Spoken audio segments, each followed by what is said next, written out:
जैसे जैसे इंडिया की पॉपुलेशन बढ़ रही है, इंडिया की पॉपुलेशन ग्रो हो रही है, तो अपने को जो ओल्डर एज पेशेंट्स है उनकी एक स्पेशल केयर की रिक्वायरमेंट होती है। उस स्पेशल केयर के लिए अपने को जीरियाट्रिक मेडिसिन की नीड है। Hello everyone and welcome to Medically Unscripted. I am Dr. Shivam Sharma from SMS medical college Jaipur और आज हम आपके लिए एक बहुत ही यूनिक ब्रांच लेके आए हैं विच इज़ जेरेट्रिक मेडिसिन, जो बहुत ही नई ब्रांच है। और हमारे साथ हैं doctor Ramchandra Sharma from SMS medical college Jaipur. Hello doctor साहब। थैंक यू डॉक्टर साहब फॉर इनवाइटिंग मी। डॉक्टर साहब, सबसे पहले मैं चाहता हूँ कि आप अपना इंट्रोडक्शन हमारी ऑडियंस को दीजिए। मैं doctor Ramchandra Sharma, SMS medical college Jaipur में JR first year in geriatric medicine department.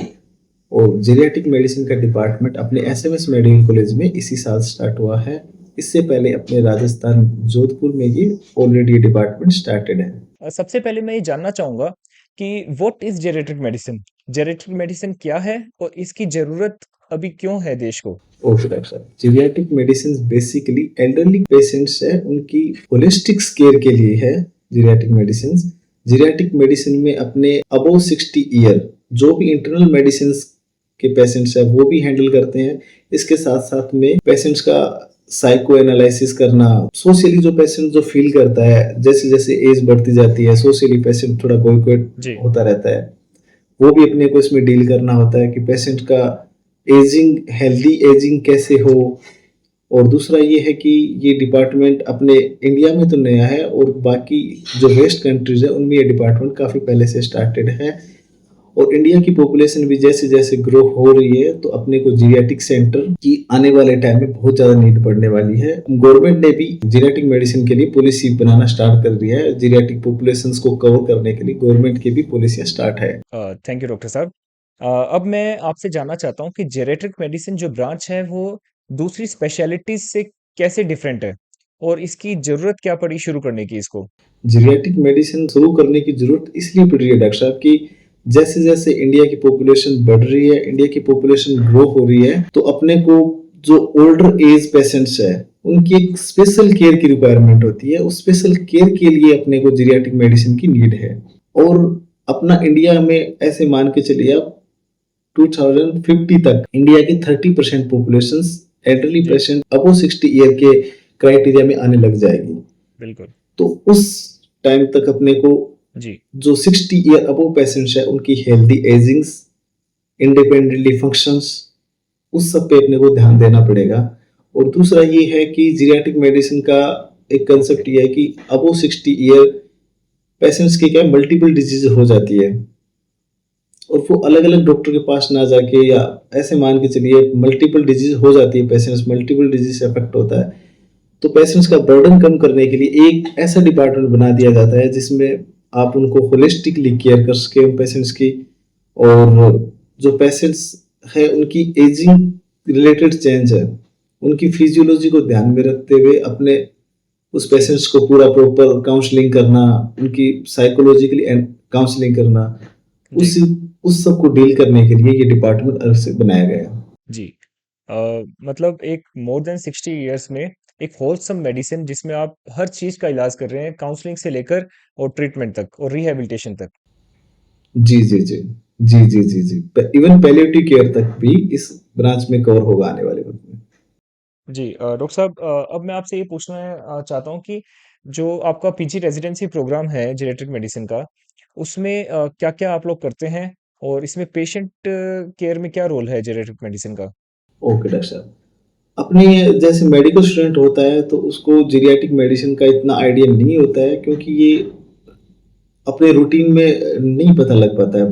Medico को भी, इवन मेडिको को भी पता नहीं होता है कि जीरियाटिक मेडिसिन में क्या होता है क्या नहीं होता है। इसमें बेसिकली अपने elderly patient, more than 60 year के जो भी पेशेंट्स है उनकी सोशली, मेडिकली, साइकोलॉजिकली जो भी चेंजेस है, जो भी सब उनकी प्रॉब्लम है, उनको कवर करना ही अपना टारगेट रहता है मोस्टली।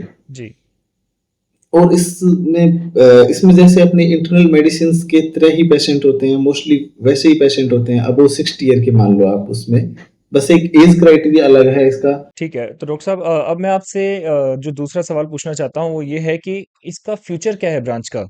जेनेटिक मेडिसिन एक जो ब्रांच है उसका इंडिया में क्या फ्यूचर है? डॉक्टर साहब, इंडिया में भी इस जीनेटिक मेडिसिन डिपार्टमेंट का फ्यूचर बहुत ब्राइट होने वाला है। जैसे जैसे इंडिया की पॉपुलेशन ग्रो हो रही है, अपनी ऐसे मान के चलिए कि आने वाले टाइम में पॉपुलेशन भी मोस्टली पॉपुलेशन एल्डरली ही होगी। जीरियाटिक्स मेडिसिन अभी न्यू डिपार्टमेंट है, इसमें लोग भी कम है। आने वाले टाइम में आप अपना पर्सनल सेटअप कर सकते हैं, और जी, जैसे वेस्ट की तरह ओल्ड एज केयर होम हो गया वैसे सेटल कर सकते हैं, एक वेलनेस सेंटर सेटल कर सकते हैं। जी, और आप हॉस्पिटल में भी ऐसे एज एपी प्रोफेसर एचओडी जो भी है, टाइम के साथ सब कुछ सेटल हो ही जाएगा इसमें भी। और प्राइवेट हॉस्पिटल्स में भी धीरे धीरे डिपार्टमेंट आने लग गया है। जी। तो वैसे भी अगर कोई भी कंट्री डेवलप्ड कंट्री की तरफ जाती है तो वहाँ पे एल्डरली पॉपुलेशन बहुत ज़्यादा बढ़ जाती है। तो उस हिसाब से स्कोप तो जी वैसे भी बहुत ज़्यादा है इस ब्रांच का। हाँ, स्कोप ज्यादा है, आने वाले टाइम में फ्यूचर ब्राइट रहेगा इस ब्रांच का। जी। तो अब मैं जानना चाहता हूँ कि कोई भी अगर नीट पीजी एस्पायरेंट ये ब्रांच लेता है, तो उसके फ्यूचर स्कोप क्या देखता है और इसमें जॉब अपॉर्चुनिटीज़ कैसी है इस ब्रांच में? हाँ, नीट एस्पिरेंट, अगर कोई भी नीट एस्पिरेंट अभी इस जीरियाट्रिक मेडिसिन को चूज करना चाहता है तो इसमें फ्यूचर तो नो डाउट ब्राइट है ही। क्योंकि अपने आने वाले टाइम में सब डिस्ट्रिक्ट हॉस्पिटल एसडीएच से लेके टर्शियरी लेवल तक हुँ, जीरियाट्रिक डिपार्टमेंट ओपन होने जा रहे हैं। अपने सब डिस्ट्रिक्ट लेवल पे तो सब डिस्ट्रिक्ट लेवल डीएच लेवल तक अपने रामाश्रय, और टर्शियरी लेवल पे एजिंग हेल्थ सेंटर के नाम से भी इसमें अलग से डिपार्टमेंट स्टार्ट होंगे, जहाँ पे जॉब अपॉर्चुनिटी काफी रहेगी। क्योंकि धीरे धीरे इंडियन गवर्नमेंट जो पॉलिसी मेकर है इंडिया के, वो भी इस चीज को ध्यान में रख रहे हैं कि इंडिया की पॉपुलेशन धीरे धीरे ग्रो हो रही है, और अपनी ओल्ड एज पॉपुलेशन के लिए कुछ ना कुछ ऐसा करना पड़ेगा जिसकी वजह से प्रॉपर एफिकेंसी मेंटेन रहे कंट्री की।